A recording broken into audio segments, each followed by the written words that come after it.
and welcome to Horror Rewind. This is Kelly Florence, And I'm Meg Hofdahl. and today we're talking about C.H.U.D.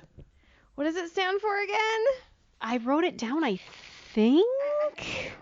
I think it's cannibalistic humanoid. Is it humanoid underground dwellers? Yes, but then remember it's actually, they reveal that it's actually like the government thing, so it's really not even that, Meg. The government. It'll fuck you up. So I had picked this movie before we saw Us, Jordan Peele's Us, and then when we saw Us, I saw that there was a VHS copy of C.H.U.D. sitting on the shelf, and Jordan Peele said he remembered this movie and used some elements in his, I don't know, creation of that movie or inspiration, and so I appreciate it for that. It came out in 1983 or 4. It's only 29% on Rotten Tomatoes. Douglas Cheek, he directed it. It had a budget of 4.7 million. Oh no, sorry. It had a budget of 1.25 million and made 4.7 at the box office. Okay. So, it made its money back and more. You know what I found kind of like put me at ease about this movie is that um it had people in it that I recognized, which a lot of these like lower budget 80s horror movies, I mean, you don't see these people ever again. So it kind of put me at ease almost. Yeah, like oh, okay, yeah, Daniel Stern and then the guy, I can't think of the actor's name, but he's in Big, right? Yeah, he's in a lot of things. John Hurd. I think he's isn't he the dad in Home Alone and stuff? So, Oh my God, they're both in Home Alone. oh right. Oh my God, they are both in Home Alone. And then I don't know if you had this, but when I saw the woman, the main female character, I'm like, where have I seen her before? And I was like, oh my God, where have I seen her before? So I knew her. So I IMDb'd her, and it's because my pug Scarlet, it's her favorite movie. She's the mom in Homeward Bound Incredible Journey. Okay, that's hilarious. I've watched it many times when Scarlet was a puppy. We would put shows on for her, and she loved that one. So right away I knew that woman from somewhere. Rewinders, if you haven't checked out the YouTube video of Scarlet the Pug, what's the name of the YouTube video? I think it's like Scarlet the Pug watches Homeward Bound or something like that. It's kind of a long video, but it's if you enjoy seeing a pug attack a television, it's pretty fun. We will link to this on our Facebook page so you can check it out. But who doesn't love to see a pug attack a TV, right? And this video has tens of views, right? Actually, I'm gonna look it up right now. It's like Scarlett's kind of famous. Like I don't want to make a big deal out of it, but she makes a big deal out of it. But no, it's kind of fun because pugs are such little blobs. So to see her actually up doing something, it's kind of nice. Yeah, so she is internet famous. It's a good video. This opening sequence explains the one solitary shoe that you see on the side of the road sometimes. You know, the woman gets pulled in. She's walking her dog. She gets pulled into the sewer, and then just that one shoe is left. And then it's the street sweeper in the next morning is just picking up all the garbage. They're showing the homeless. I feel like I don't know if it was purposeful. I think it was. This movie was trying to show, all these different types of people and social classes and the haves and have nots, kind of like us. Yeah, actually, as I was watching it, and now I will always have watched it after watching Us, so I'm gonna like sort of make those connections. But I could see how they were in this film. They were kind of that was a really good way to put it, sort of exploring all these different classes. And I mean, I think we've all probably at one point read or seen with our own eyes or seen it on TV, like tent villages, or I think there's a place in Las Vegas where people live underground. So there are a lot of those like stories of people who are homeless using these sort of man-built sewers or underground tunnels to live in, and it makes sense. So why aren't there more horror movies about it? Yeah, it is. It's so interesting. And another little plot point that, unless you've lived in New York City or visited there, they just put their garbage right out on the street. And so it's not like in other cities or towns where there's dumpsters. You're just having a big pile of garbage out on the street when they come to pick it up, the garbage trucks. And so there's all these bloody remnants, and then underneath this garbage is the hole to get to the underground. I just think that's a nice use of something actual that happens, being put into the plot to work well for this. Yeah, it's funny how some movies can have that really good sense of place and some don't. I actually found this movie had a really good sense of place as far as New York City. In fact, in one point when they were showing the oh, what do you call it? My mind today. No, the what's the underground The subway? Yeah. Like geez. The subway. I was like, wow, that is really what it looks like. I felt like they did a good job of like showing what it actually looks like. I mean, and this is the 80s, but I don't know. I thought it was a very New York movie. It is. I like this bag lady. She won't talk, but then she ends up leaving a message for this photographer. He's a photographer. His girlfriend or wife is a model. And then there's these missing people, and this guy, is it a homeless man or somebody says like they have the power to shut the sky, and it's just like a really powerful, like eerie moment. Oh yeah. I mean, this movie I think it would be really easy to just dismiss it and be like, oh, it's just one of those schlocky movies. But to me, I thought that everything was just a little bit unexpected, and actually the performances in this movie were actually pretty good.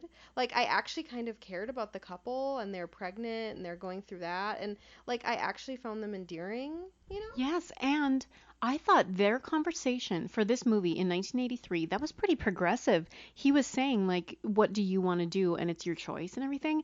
And I don't know that I've even seen some current movies be that nuanced. No, I mean, abortion is still a really divisive topic even today. So I'm imagining then it was probably very hard to sort of talk about in film. And yeah, he handled it really well. And again, and that too goes back to the point of this couple seemed very authentic, and and just their banter and conversation seemed real. So I think that kind of helped me like actually care more about what was happening. Definitely. I like all of the pops of red that they use throughout in the filmmaking. There were certain costume pieces that were red. There were accessories that were red. And I wondered if, I mean, I know Jordan Peele used red much more in Us, but I wondered if he got part of that inspiration from Chud, because it was very dark and grimy and desolate, but then there was a pop of red here and there. Ooh, that's nice. It makes me think of Dario Argento. Isn't that kind of how he uses color?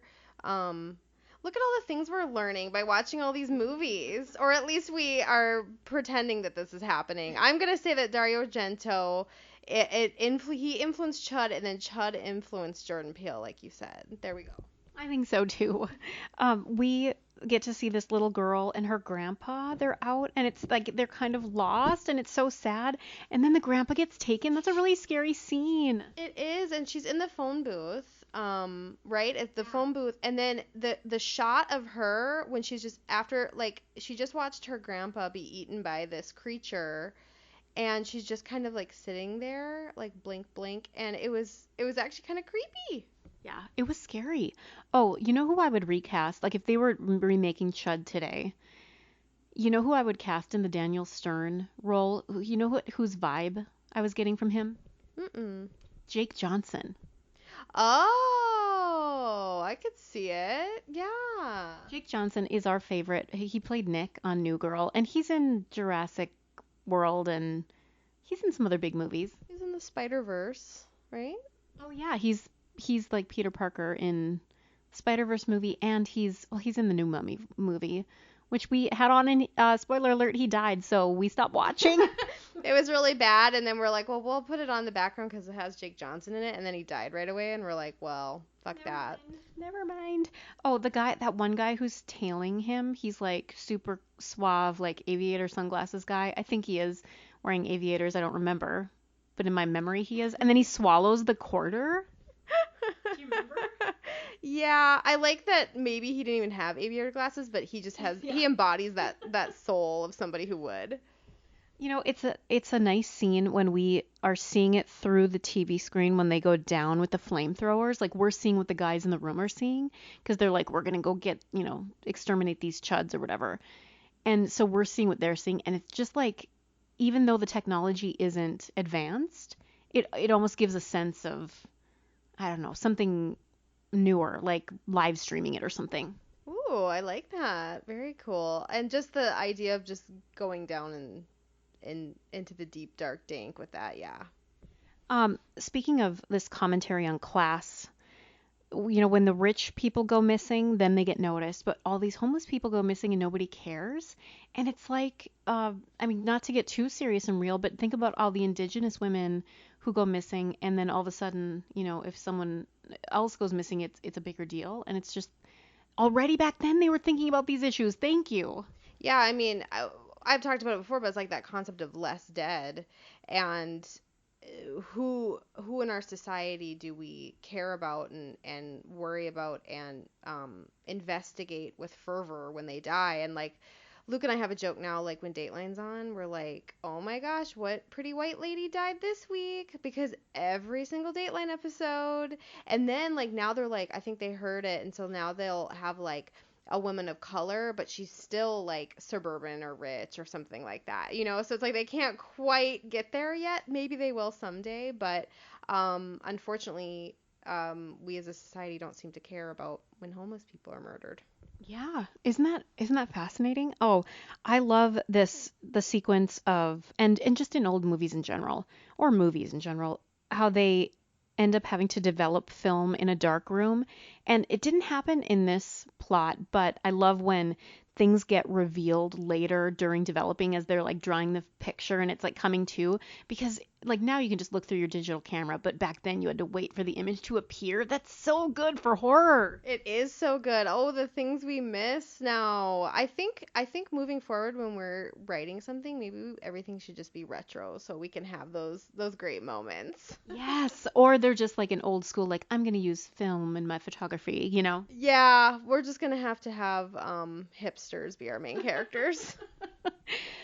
This they're talking about Soho, like this area of Soho, and I learned it's Soho is short for South of Houston Street, and it must not be as ritzy as it is now, because Soho is like a kind of upscale now. But back in this movie, the officials are willing to flood it to get rid of the chuds, so it must not have been the Soho of today. I guess not. They wouldn't do that, I suppose, to get rid of those chuds. But those chuds are pretty badass. So, I mean, I guess I would be willing to do a lot to get rid of a chud. I just love how we're talking about chuds. Like it's the funniest word. It is. I mean, it's kind of cute. If you keep saying it, it could be kind of a cute little, like, kind of like a gremlin or like a critter or, one of those. Yeah, I like it. Um, there's a lot of dudes in this movie, I just have to say, and a lot of talking. The action sequences are few and far between. And up to the halfway point, it's like, okay, let's see some more chuds. I want to go. But my God, okay, first of all, before I get to this scene, I just have to say, no more dead dogs in horror or any movie ever again. Please and thank you. What were we watching? And you're like, I vow to never have a dog death in anything we create ever. I can't remember, but honestly. It just I know that like I remember growing up and you get to that point where I loved horror movies obviously forever, but I would see a dog or a cat in a movie and all of a sudden I just feel sad and I'm just like, "Oh no." And then every time they're in the scene you're like worried and it's kind of cheap because it's kind of a cheap way to like get you to care or get your empathy. And I feel like let's work on creating characters that we care about if they die because automatically you care if a dog dies in a movie because we're all, I mean, isn't that funny? Yeah. And we were just talking about how we feel about different classes and how society doesn't seem to care when homeless people are murdered. But there's just this like innate empathy we have for dogs. So yeah, just stop. And I mean, there's no reason. Somebody also posted the other day, bringing it back to being serious now. People are like, okay, the Flint water crisis hasn't been solved. Can we remind people that there's dogs drinking the water too, because then maybe it'll get solved. Because people seem to care more about animals sometimes than humans. Yeah, isn't it funny that we do that? But I mean, I think it'd be easy to accuse other people, but I think we all have that instinct inside of us. Okay, there's this scene. The woman is taking the shower and the drain is clogged, and she just gets her wire coat hanger and like unclogs it, and there's freaking blood everywhere. Meg, you would not catch me showering ever again or even like staying in that apartment. I think I would be at the emergency room.